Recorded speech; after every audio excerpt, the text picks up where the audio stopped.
বগুড়ার গাবতলীতে ৪০০ বছরের ঐতিহ্যবাহী পোড়াদহ মেলা অনুষ্ঠিত হয়েছে। প্রায় ৪০০ বছরের গ্রামীণ ঐতিহ্যকে ধরে রাখতে ইছামতি নদীর তীরে প্রতি বছরের ন্যায় মাঘের শেষ বুধবারে পোড়াদহ নামক এলাকায় এই মেলার আয়োজন করা হয়। ১২ ফেব্রুয়ারি রোজ বুধবার গাবতলী উপজেলার পোড়াদহ নামক স্থানে মাঘের শেষ বুধবার পালিত হয় প্রায় ৪০০ বছরের ঐতিহ্যবাহী পোড়াদহ মেলা। মেলাটিতে দূর দূরান্ত থেকে অনেক দর্শনার্থী আসে মেলাতে ঘুরতে, গ্রাম বাংলার সংস্কৃতি, পুতুল নাচ, নাগরদোলা ও ঘোড়ার গাড়িতে চড়তে।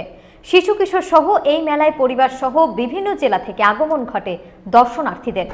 আমরা অনেক কিছু খাইলাম, চটপটি খাইলাম, ফুচকা খাইলাম, আরো বড়ি টড়ি উঠছে, অনেক কিছু জিলাপি, মিষ্টি মানে মাছের মিষ্টি।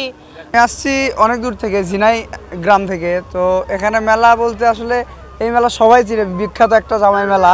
মেলার প্রধান আকর্ষণ মাছ। মেলাকে কেন্দ্র করে গ্রামের ঘরে চলে আনন্দের বন্যা। ধর্মের গন্ধি পেরিয়ে এই মেলায় আসে নানান ধর্মের মানুষ।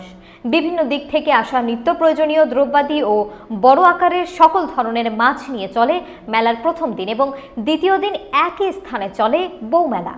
প্রতি বছর মাঘের শেষ বুধবারে অনুষ্ঠিত হয় ঐতিহ্যবাহী পোড়াদহ মেলাটি।